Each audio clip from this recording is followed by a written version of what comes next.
If you'd like to be a paid sponsor of the Lawyer Dana podcast, please let us know at 407-214-9141. Enjoy the show. Good morning, Vietnam. Probably not appropriate. Good morning, Vietnam. Are you going to be our guest today? Emily, yes. Oh. Emily is. Oh, Okay. I should get up. Nope, stay. 1, 2, 3, go. Jennifer Hardy, har har. Believe it or not, Welcome to the Lawyer Dana Show. the Lawyer Dana podcast. Wow, we have a lot to talk about. Then we're going to do it right after this. Welcome to the Lawyer Dana Podcast. No Jennifer Har or No Jennifer Hardy har har. Hardy har We have har. the Brenda The Brenda. with the Lawyer Dana podcast today. And the Greg. Greg. Who, The Greg. Yeah, the Greg. The Greg. Who is the. Greg Johnson. Greg T. Chief. Johnson. Greg T. Johnson. Like Craig T. Nelson or Sure. Samuel T-Bone Pickens, QRST. Sure. He is the chief creative director for our production team that puts on the podcast. Well, that's not his claim to fame, though. No. We Sure got it something a little better than that. So we're going to tell you who he really is. So you have 40, is it 40, 41, 40, 39? It's around 40. 40 Emmys. Emmy award winner Greg T. Johnson. Yes. And so tell us how did you win 40 Emmys? By entering a lot. Doing lots of work. And lots of work that was obviously, to the par of being able to be nominated. Well, this And isn't then like. even win, so. This isn't a self-nominated thing. This is like a group of people seeing your work and saying that this is superb, better than the rest, recognizing your talent. Sure, when you win. Yeah. I think even when you get nominated, right? Yeah, that is true. I've probably been nominated over 100 easy. Wow. Easy. Wow. Yeah. And you are recently Nice. nominated for 2 more? Yep, just yesterday. So what are the ones that you were just nominated for? So I was a part of the Dale Hansen retirement special, his very last hour special. I helped edit and produce that, and I had a big part of that show. And then the other one, I was the vanishing of the Black Caddies was the name of the story, and my friend Arnold Payne. He was the photographer and reporter on it. He's actually a sports photographer there, but he always comes to me and lets me help produce and edit it. And I am now fascinated by the vanishing of the Black Caddy. I know. I'm like, what is that? What is the vanishing of the Black Caddy? so the story kind of revolves around the Masters, because we were going to have to air around the Masters, and so the Masters used to have a core of Black Caddies that they used, and on the PGA Tour, all the golfers they were required to use the Black Caddies when they go to the Masters. All the other events, they could use their caddies, or they would get other caddies, but when you go to the Masters, they had a pool of people that worked for them, and you had to pull one of theirs. And ours focused on a guy that I want to say Crenshaw, who had won at the Masters, and he used this one particular caddy, but he became his caddy, like, on the tour. So was it a Black Caddy? Yeah, no, And so he just became his caddy. He was his caddy. I was understanding this on a completely different level. I thought we were talking about Cadillacs, the cars. I'm like, they don't make black Cadillacs talking anymore? about golf. Like, golf. These were sports Emmys yesterday. Think Caddyshack. Back to this Right. is. Got We're it. missing Jennifer now because now we're back to Rodney Dangerfield with Caddyshack. Yes, and yeah, but anyway, that was the story on that. So I'm still fascinated with the Black Caddies story. Like, what? Why is it vanishing? Yeah, why are they vanishing? Like, Because they're just, you don't see them anymore. Yeah, There's but not why? very many. No one wants to do it, or like, how did your story conclude? Tell us that. You're asking me on a story that I did like a year ago. yeah. Well, And I mean, it's Yeah, we are. only And the suddenly one that recall you it. were, nominated for an Emmy for. I figured this one stuck out. I mean, I'm pretty much telling you what I remember about it. I remember it looked real pretty. I thought Arnold did a wonderful job with it, and it, I still want to know more about these Black Caddies. Like, so they're, like, how did they come into existence at all? Like, why is that a thing? And why is there a requirement that you had to use the Black Caddies? Like, was it a group of caddies that happened to be black, or it's like? Well, I think it started when during the civil rights, and So is it like an affirmative action thing that they put in place, or? I think that's just the people they used at this particular. Okay, so if you're venue. watching this, we need somebody to comment. We have to pick the story of the Black Caddies back up. We need to Which leads do a me to history lesson right here. Right, but that leads me to a next question: is now that you're no longer with Channel 8, are you still eligible? Obviously, you're still eligible for work that you've done, Yes. and in the submission period. But like, are you still eligible? Are you working on any other projects that could get you more Emmys, or could you get an Emmy for producing this show? Do they give them for like web things, or? They may have a podcast category. I don't know. Well, that would be interesting. I mean, they have a whole. We need to be an They Emmy have- Award they winning have- podcast. They have so many categories. How else do you win 40? Now, to be fair, Being really good at 3,000 one categories. thing, I guess. to No, be they- fair, we could enter into Telly Awards, which is a whole different category. Now they do have- and yeah, that we can they- definitely look into. Oh, we are because doing Telly- that. And Tellys actually, are I excellent. think right now, because I do enter contest a lot, so Facebook has me totally pegged to enter, for contest. I keep getting the hits on one that is directly about podcast. So they have awards just for podcasts. Oh, we're in. I think it's called the Signal. I'm a little Awards. competitive. I know this you about noticed? you. Anyone notice this? I know this about you, and I am too. But as you're finding out, That's what I like so- about you. So yeah, Among other things. me and you One have of had the many things. we've shared some similar competitive traits in our background. I definitely want to win some awards. It sounds like a good way to promote the podcast too. Which, by the way, please like, share, subscribe, Yes. post some comments. Comments, I think, really help like YouTube The to want to algorithm, share our podcast. Yeah. And I think our production quality is now at the level, now that we've kind of figured out sound and everything, to where and I'm ready to kind of start promoting and putting it out. You can see a big difference just Yeah. in the difference between the earlier episodes and the ones now. Because what sure. number were you saying? We're on like 40 something? This will be 41? our 41st recording. In honor of the 41st Emmy that Possibly. you're And- up for. Yeah. So, what's the competition? Oh well, I just looked real quick before we started, and apparently the one, which is the Dale Hansen retirement special, is up against the Dirk Nowitzki Jersey retirement night. So that's some stiff competition, probably.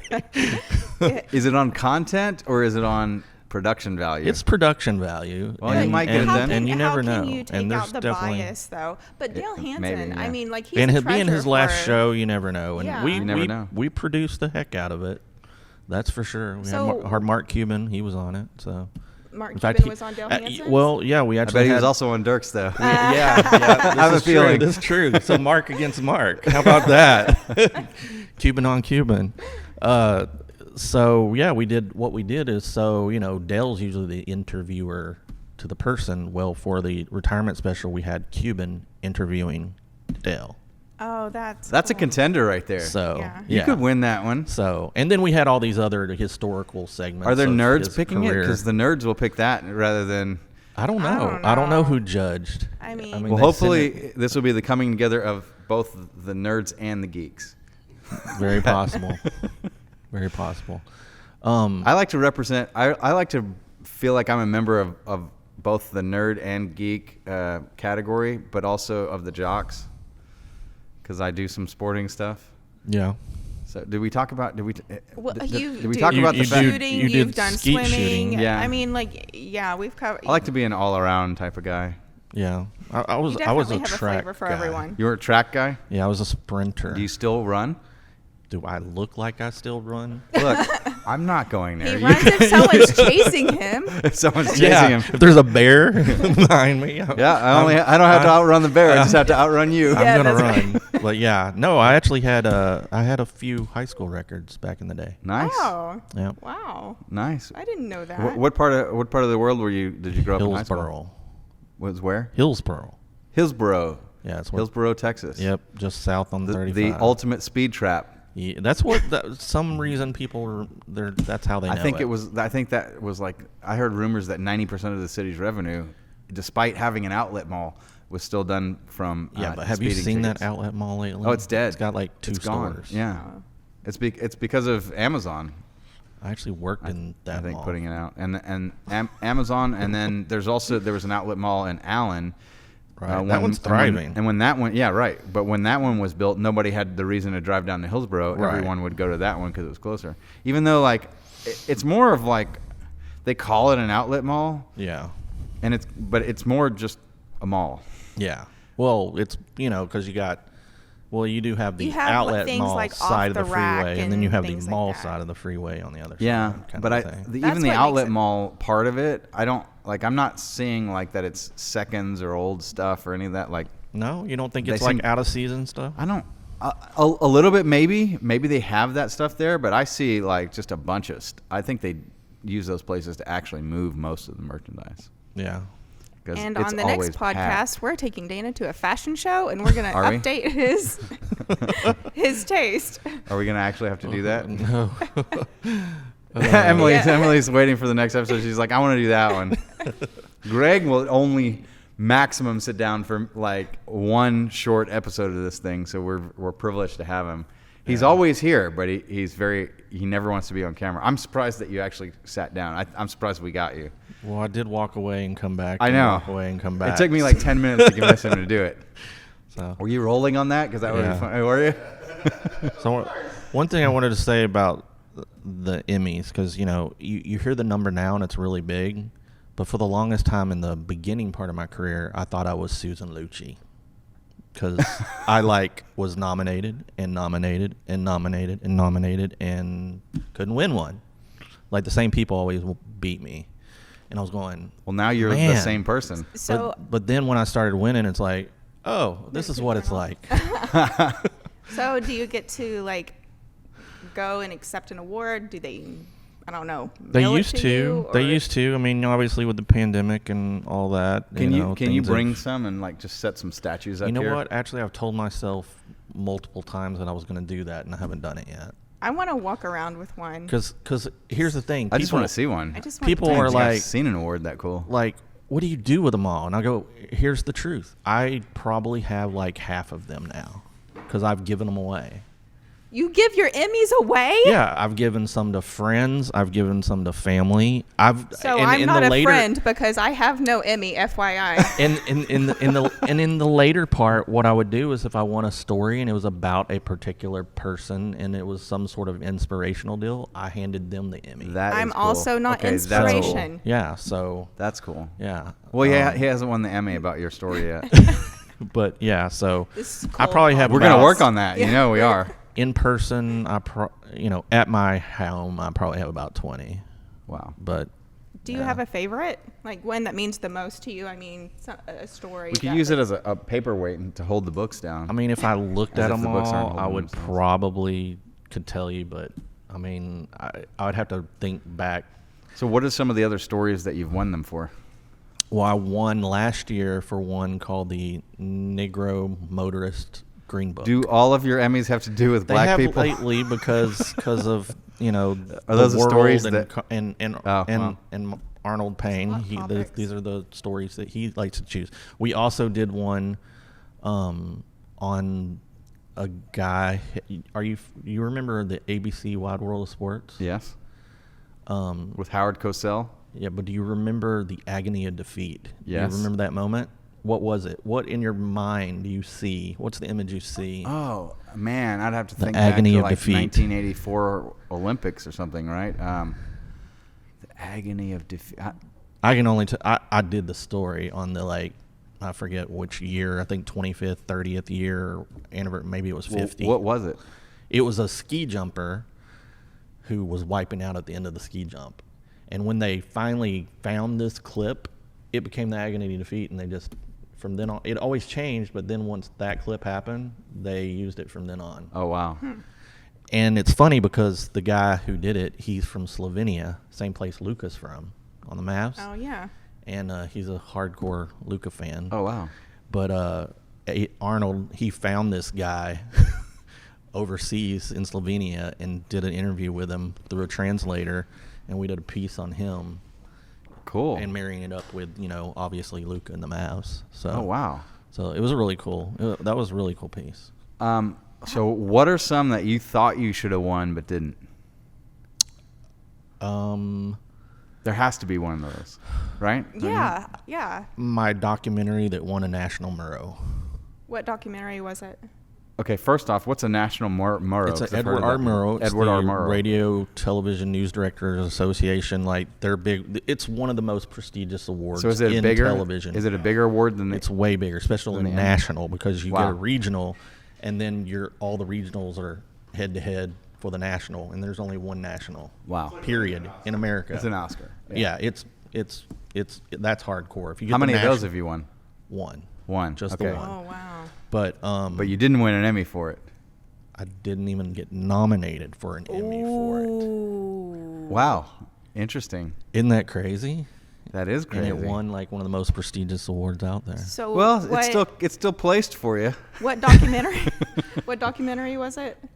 This documentary is called Rise Up West. It was about the West fertilizer plant explosion. I Oh, watched wow. that. I watched and we that did one. That was and we amazing. did an hour-long documentary on it. Oh, that's excellent. Where, we basically went and just stayed in the town for 6 months, following the football team and the football coach, and did the story through the eyes of them and their experiences during the event, and then how the town kind of Came out of it. It's a tearjerker. Wow. Yeah. Is that online that you get? Yeah. Yeah, for yeah, sure. It's on Make sure- YouTube. make sure We'll we add put- a link put that to link. It this. probably Click is below, one of my most watch it proud out. things I've ever How long did it been a take part you of. to produce that? Well, there were overall. It was probably a period of almost a year, but Wow. the last 3 months were the most hardcore Wow. when we were. How much Putting footage them- did you take for something like that? Oh, I couldn't even. So there was so much footage, so much footage. So how do you I will say I did not shoot that. I did not Okay. shoot it. There's video in it that I did shoot, but how do another you person was how in do you bed. cultivate through all of that footage to pick out what it is that you should put in, and what's your process with that? Are you taking notes along the way? Hey, this is a good moment. Well, for I me try to go back familiarize myself with it just by kind of going through it in the beginning. And sometimes there's just so much you're really, really quickly scanning through it. But on that scope of a project, you kind of have to take notes as you're scanning of what's on this reel, because there's so many reels. Because in that case, a typical story like the ones I'm telling you about that I won Emmys for, there's maybe 3 to 4 reels. Mm-hmm.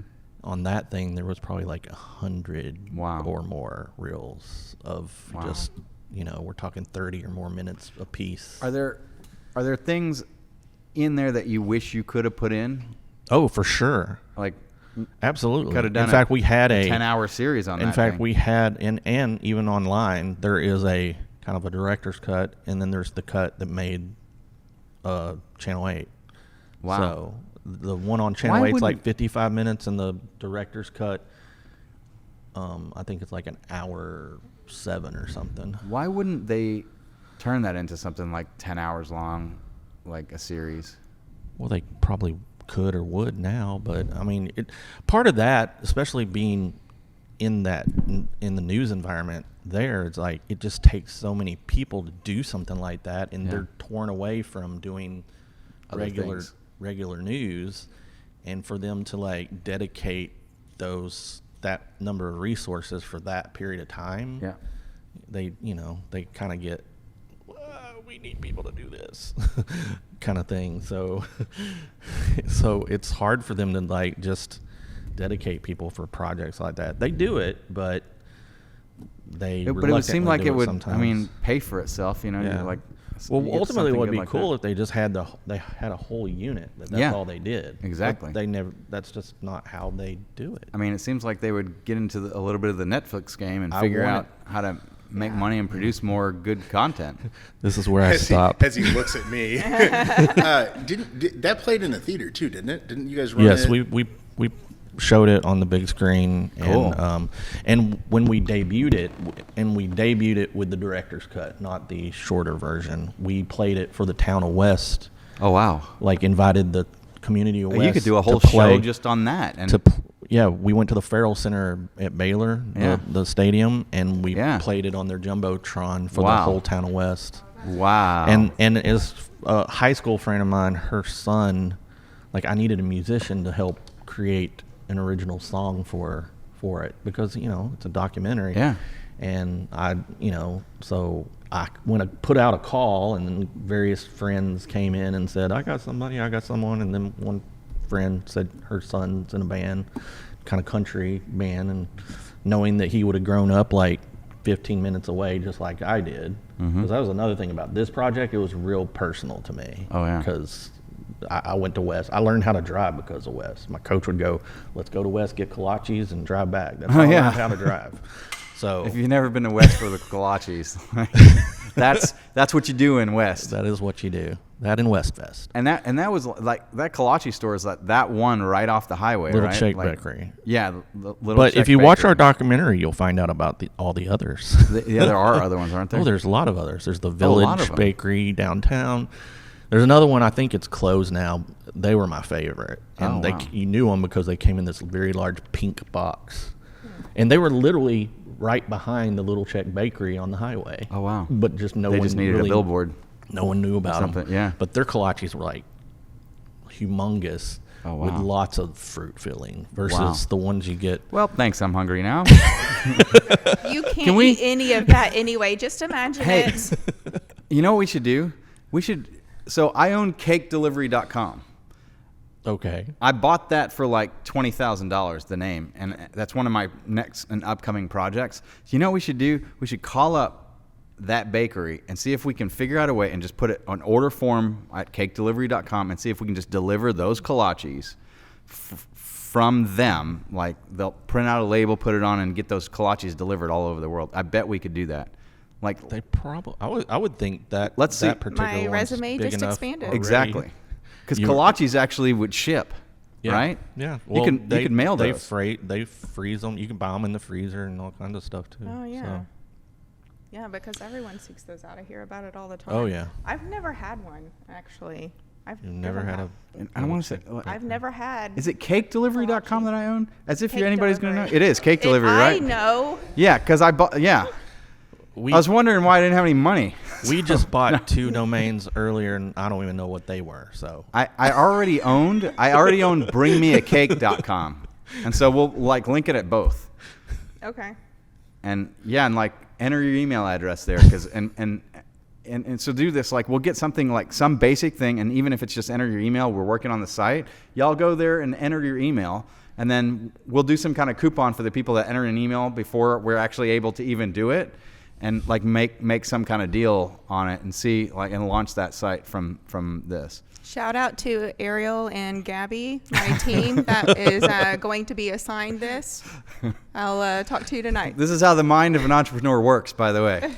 How do So- we go from Emmys to kolaches? I Well, don't know. back to Emmys. I How also own far were FudgeDelivery.com you- too. We need Oh, a fudge place. Stop That is mentioning stop things. it. Oh, you want fudge? Fudge, I know will deliver. Now, hang on. You got to go to Traverse City, Michigan, and the Mackinac Island for fudge. Mackinac Island, Michigan has the greatest fudge on the planet. I go up there. There's a reason I'm this big. You're going to have to taste all these, Dana, to dude, I'm verify. telling Are you Okay. willing to go on a road trip? Are I'm we going to willing to Michigan. do a remote, and you and I will fly up there and talk to them and get a deal If done? you tell me you want to go to Mackinac Island, Michigan, we'll leave tomorrow. I would go that fast. I'm calling your bluff. You don't have to call my. It's not Would you happening like me to- tomorrow, would you like but me to- we're gonna go do it, and we Oh, should hang reach on. out to them and Hang tell them on. what we want to do. Hang on. and see if we can put a deal together and all that. But actually, like we'll go, I'm calling we'll my film wife it. on this.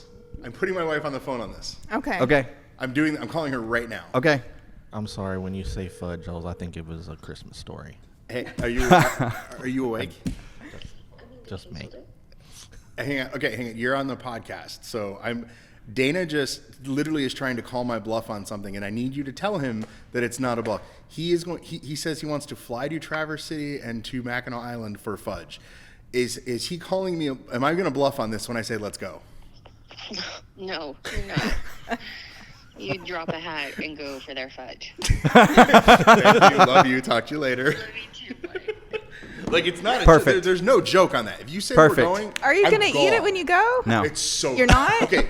You have just to gonna try go- just he's gonna watch a Rick wedge. You're going to watch Rick eat it. Oh, I might, right?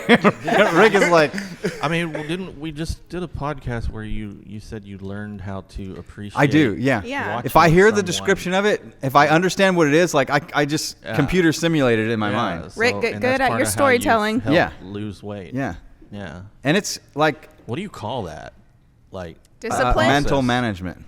mental management. I call it with winning in mind. And so this is the three rings so the three interlocking rings, which are like similar to how the Olympic rings are interlocked, because with winning in mind is Lanny Basham's thing, who won the gold medal in '76 in rifles, won the silver in '72, and between '72 and '76 interviewed all the gold medal winners that he could, and thankfully he had access to him because he was a fellow Olympian and they would take his call. And so he figured out what the mental game is and what's the difference between the people at the top level who can on any given day like outperform each other, but how they know like this one's the one that's going to win today, and it's the mental game.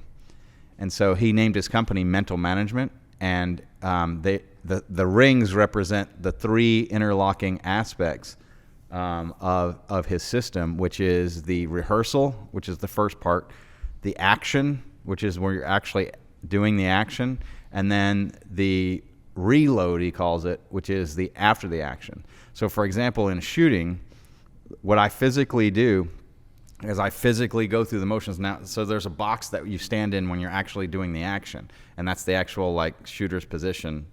That's where you actually load the round into the shotgun, and you take your shot, or 2 rounds if it's a double. And but before that, you mentally stand behind the box, and you rehearse the shot. And so you stand with and you have your shotgun is open, and you go through, and I visually in my mind see myself put the round in the chamber, have the gun. I go into the actual position. I physically do it, and then I go through all the different steps and actually take the shot. And then when it's time to execute, I go up, just do it. And the objective is to take the conscious mind out of the actual action, to have the subconscious perform the action, and the conscious mind focuses only on one thing: view and actually look at the target. Because a lot of people like see the target, but they're not really looking at the target. Kind of reminds me of Michael Phelps. Like, Mm-hmm. I think he said once before he does a race, he mentally Swims the entire- visualizes the entire race. That's exactly what Exactly. Lanny Basham taught. That is Lanny's teaching. And then after you take the shot, you go back and reinforce it. So you have the positive reinforcement of 3 different times, and even if you miss the shot on the action, you're not imagining that you missed the shot on the rehearsal, and you're not imagining that you missed the shot on the reload. So your self-image is what is taken care of, and you're not enforcing the fact that you even missed. The negative. All you enforce is the positive. And there's a book that he wrote called Freedom Flight, where he talks about a POW doing that for golf. And when the POW got out, he played the most magnificent game of golf he'd ever done in his life, and he had been trapped in a box for 7 years. And the reason why he was able to do it is because he never imagined himself missing. So when the POW got out and actually did the action, he did it exactly as he imagined. And everything about his stroke and performance was perfect. And so the way that we do it, most people do it, is they get the one action, and if they've missed, then they've got a negative reinforcement. As opposed to every time that I've taken one shot, I've gotten 3 positive reinforcements. Or if I've missed the shot, I don't even necessarily have a negative reinforcement on that. The reason why is because I am not results oriented, I'm process oriented. The result will naturally take care of itself. It doesn't matter whether I've hit the actual target. It's just the process that you've got to perfect in Yes. order to get that result. So. It's funny you say that because, like, you know, again, talking about all the other stuff, when I get assigned a story and I have, you know, some warning of what it was, and especially if there was travel or if I know it was going to be an important, you know, had the potential to be an important story, I would always think about where it was leading before I've even heard it. Yep. Like, kind of visualize Brilliant. what I'm going to be doing. Like, this is how I'm going to put up the camera. This is where I'm going to put the lights. This is where this, you know, and sometimes when you get there, it doesn't look like that at all. and then I go back to my music background and use all my improvisational skills. But it, you know, it's, but I did a lot of visualization and stuff. What is your music background? I was a trumpet Yep, that's major. Yeah, Yeah. you were a trumpet major in college, right? Yeah. It's phenomenal. Yep. So likely you play trumpet better than I do at this point, because I play trumpet Well, I very haven't played infrequently. Yeah, but you still play. I don't. Eh. I got rid of my trumpets and don't even play anymore. I still play. I play Well, it. you have. I've you played. have it in a case At least here. I have it. Yeah, I but can- You have mouthpieces out. I can see it from I here. wouldn't even know where a mouthpiece of mine was. Okay, so, well. Yeah, I mean, but yeah. But that's impressive. yeah. It is. You know, Yeah. Greg has had a really impressive career. You know, I fangirled because he was on a Nickelodeon show that. What Did you produce it, or you were like on camera? he was on I was camera. on the crew, but they go, hey, you getting some costumes. He's on it. There's a picture I'm of him dressed in up. costume. So I dressed up as different characters in the show Legends of the Hidden Temple. Whoop. And I- they would so dress, I like watched when this they say as the a kid. legend, there's some So you're like person- this far away from Barney? Yeah, except you see It's my way face. cooler. You actually see my face. Oh, cooler. Yeah, like I'm dressed up at, like, I think one of them was Sir Edmund Hillary, and then I couldn't even begin to tell you who the others are. That one I remember. I don't know why I remember that one, but I remember that one. But it was about, I think, 10 different ones. Wow. It was only the You're a first star. season. The first season. Yeah. But yeah, and so if you guys are looking for a production team, you can find Greg at his website. JMKCreativeGroup.com, and you can contact us there, and then we go through pricing's not on the website. We take care of that on our We just talk through to you about communication. it, So yeah. JMKCreativeGroup.com. And it's not too particularly bad, but if they start becoming unavailable for my podcast, then the prices are going to go up. Like and subscribe to the podcast. Thank you, Yeah. Greg, for All right. joining You us. had This your- was a you had your- special yes, you- treat. you Yes, I You can't got believe your we got him one. on, because he's You got always your like one. hiding, and like we'll go, hey, and Come on, Greg, get on the podcast. he always has to have Rick Say talk. one thing, Greg. Say He's one thing. actually our Silent Bob of the podcast. So, and he's the one that I'm always calling a different name, because I once asked someone, "What's Greg's name?" and the answer was Greg. Thanks for being Greg. Yep, I'm Greg today. All right, well, come back This for is more. how you get your name said right. You come on the podcast. Exactly. And we'll update you in future episodes about whether you actually get these 2 Emmys that you're now nominated for. Yep. And, fingers crossed. And also We'll we'll have be to have an Emmy competing. party. We'll be competing for the podcast. So if you like the podcast, some positive comments, share, and we will see you in the next episode of the Lawyer Dana podcast. Bye. Bye. The Lawyer Dana Podcast.